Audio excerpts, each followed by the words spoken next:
Yahweh, soberano Pai Celestial, no poder do nome do nosso Senhor Cristo Jesus, nos abençoa e nos guarda, nos ilumina e nos guia por um bom caminho.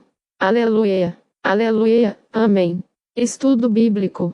Salmo 104, verso 29. Ok, aqui está um estudo bíblico sobre o Salmo 104, 29 na nova versão transformadora, conforme solicitado. Introdução. O Salmo 104 é um hino de louvor à criação divina, celebrando a sabedoria, o poder e a providência de Deus manifestos em toda a natureza. Do firmamento estrelado aos animais selvagens, do ciclo das águas à provisão de alimento, o salmista contempla a vastidão e a complexidade do mundo criado, reconhecendo a mão de Deus em cada detalhe. O versículo 29, se te afastas deles, porém, enchem-se de medo. Quando lhes retiras o fôlego, morrem e voltam ao pó. Destaca a total dependência de toda a criação em relação ao Criador para a sua existência e sustento. Este versículo serve como um lembrete da fragilidade da vida e da soberania de Deus sobre todas as coisas. Contexto histórico e cultural. O Salmo 104 ecoa temas encontrados em outras passagens do Antigo Testamento que descrevem a criação, como Gênesis 1. No contexto da cultura hebraica antiga, a natureza não era vista como uma entidade separada de Deus, mas como uma manifestação do seu poder e glória. A compreensão da dependência da criação em Deus era fundamental para a cosmovisão israelita. A menção de elementos como o oceano, os animais selvagens e as plantas cultivadas reflete a vida agrária e pastoril da época. O Leviatã, verso 26, uma criatura marinha mítica, simboliza a vastidão e o mistério da criação de Deus, que desafia a plena compreensão humana. A referência ao fôlego, ruach em hebraico, remete ao Espírito de Deus, que em Gênesis pairava sobre as águas e dava vida à criação. Interpretação teológica. O Salmo 104, 29, sob uma perspectiva teológica protestante trinitária, revela a contínua atividade da Trindade na sustentação da criação. Deus Pai, como Criador, é a fonte da vida. Deus Filho, como o Verbo, João 1:3, é o agente através do qual todas as coisas foram feitas e por meio de quem a criação é mantida em existência. Colossenses 1:17. Deus Espírito Santo, como o fôlego de Deus, é o poder vital que anima e sustenta toda a criação. A frase "se te afastas deles, porém enchem-se de medo" demonstra que a vida não é inerente à criação, mas um dom contínuo de Deus. A morte, descrita como voltam ao pó, lembra a finitude da vida terrena e a necessidade de buscar a vida eterna em Cristo. Para os crentes contemporâneos, este versículo serve como um lembrete da nossa dependência total de Deus em todos os aspectos da vida. Devemos reconhecer a sua providência em cada respiração, em cada refeição e em cada momento. Além disso, nos chama a uma atitude de humildade e gratidão diante da sua grandeza e misericórdia. Veja as referências. Gênesis 2 verso 7. Então o Senhor Deus formou o homem do pó da terra e soprou em suas narinas o fôlego de vida, e o homem se tornou um ser vivente. Este versículo estabelece a conexão fundamental entre o fôlego de Deus e a vida. Assim como Deus soprou o fôlego de vida em Adão, ele sustenta a vida de toda a criação através do seu espírito. A morte, portanto, é o retorno ao pó, a ausência do fôlego divino. Jó 34 versos 14 ao 15. Se ele retirasse o seu espírito e recolhesse o seu fôlego, toda a humanidade pereceria, e o homem voltaria ao pó. Este versículo reforça a ideia de que a vida é totalmente dependente de Deus. A retirada do espírito e do fôlego resulta na morte universal. Isso enfatiza a soberania de Deus sobre a vida e a morte e a fragilidade da existência humana sem a sua sustentação. Estudo bíblico. Salmo 104 verso 30. Introdução. O Salmo 104 é um hino de louvor à criação de Deus, celebrando sua sabedoria, poder e provisão. Desde a luz e os céus até os animais e o oceano, o salmista contempla a beleza e a complexidade do mundo criado. O versículo 30, em particular, focaliza a contínua atividade criativa de Deus, a qual mantém a vida e renova a terra. Este versículo é crucial para entender que a criação não é um evento passado, mas um processo contínuo sustentado pelo poder divino. Contexto histórico. O Salmo 104 ecoa muitos temas encontrados na história da criação em Gênesis 1. No entanto, ao invés de se concentrar em uma narrativa sequencial, o Salmo adota uma abordagem poética e contemplativa. Ele celebra a ordem e a beleza que Deus estabeleceu na criação, demonstrando como cada elemento do ecossistema está interconectado e dependente de Deus. A referência ao fôlego, em hebraico, ruach, de Deus evoca a criação do homem em Gênesis 2:7, onde Deus sopra o fôlego da vida em Adão. A menção do Leviatã, verso 26, remete aos monstros marinhos que povoavam a cosmologia antiga, mas que aqui são retratados como parte do plano de Deus, criados para sua diversão.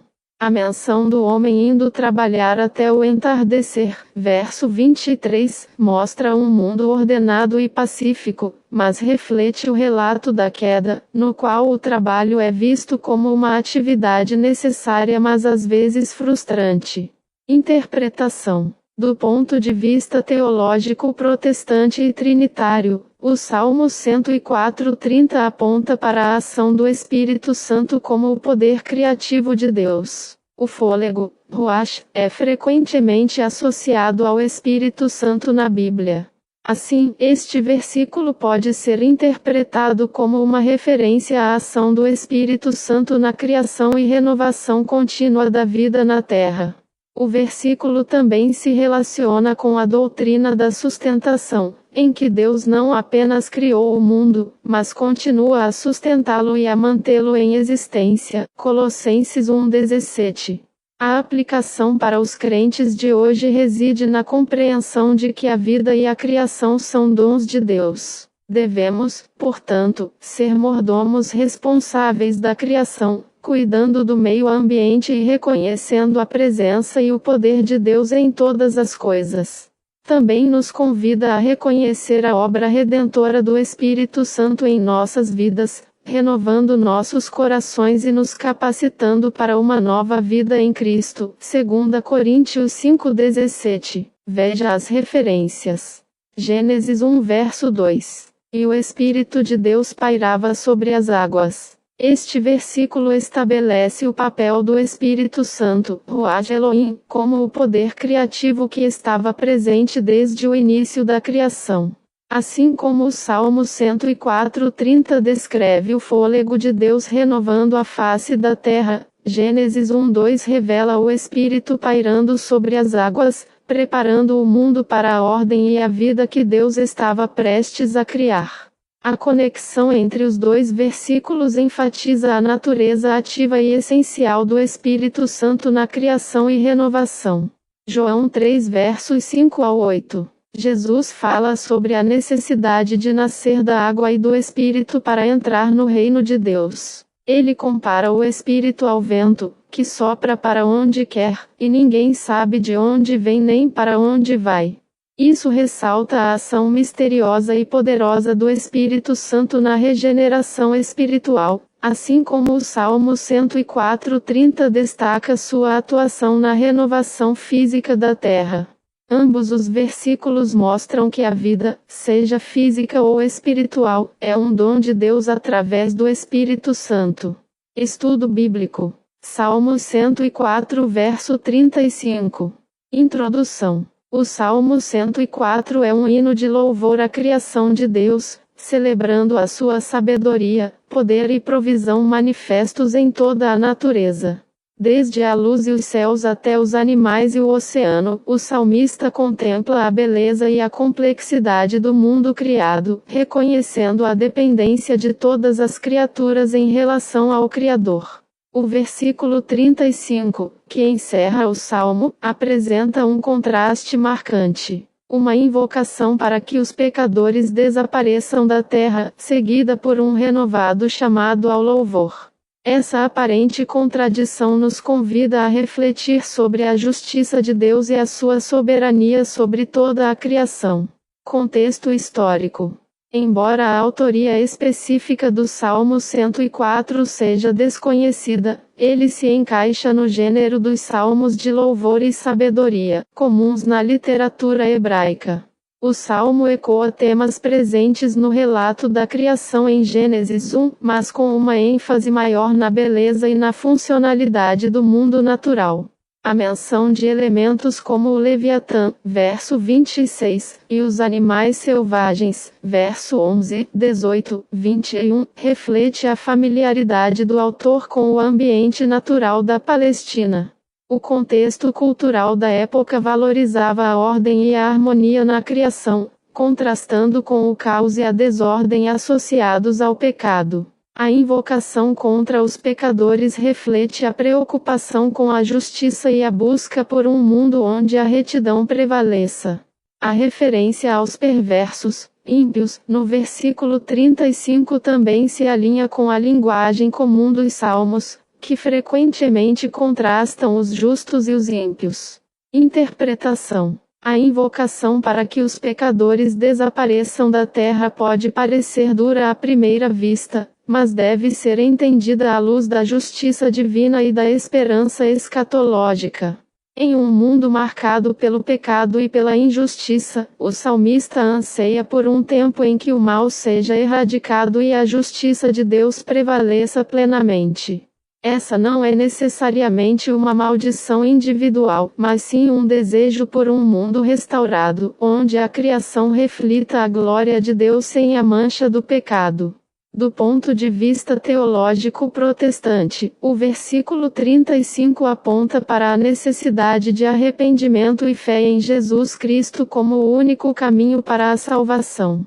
Através de Cristo, os pecadores podem ser perdoados e transformados, tornando-se novas criaturas em Cristo Jesus, 2 Coríntios 5,17.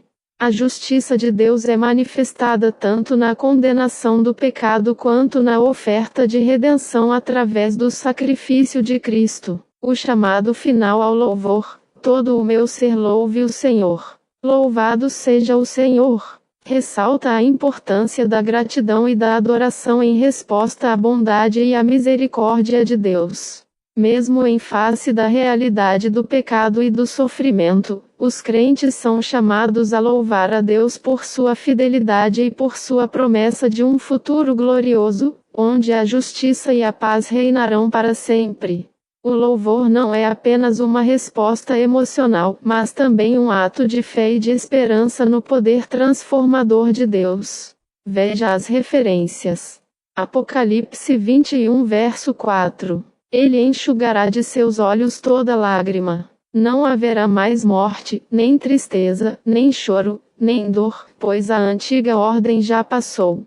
Este versículo do Apocalipse ecoa o anseio do Salmo 104:35 por um mundo livre do sofrimento e do pecado. Assim como o salmista clama pela erradicação dos pecadores, o Apocalipse promete a completa eliminação do mal e a restauração de todas as coisas. 2 Pedro 3 verso 13. Todavia, de acordo com a sua promessa, esperamos novos céus e nova terra, onde habita a justiça. Este versículo reforça a esperança escatológica de um mundo transformado pela justiça de Deus. A promessa de novos céus e nova terra implica a remoção do pecado e da corrupção que afligem o mundo atual. Assim como o Salmo 104:35 expressa o desejo por um mundo livre dos ímpios, 2 Pedro 3,13 aponta para a futura realização desse desejo na nova criação. Esses versículos complementares ajudam a entender o Salmo 104:35 não como uma expressão de ódio ou vingança, mas como um anseio por um mundo onde a justiça e a paz de Deus prevaleçam plenamente. Eles também nos lembram da importância de vivermos em santidade e de buscarmos a transformação do mundo através do poder do Evangelho.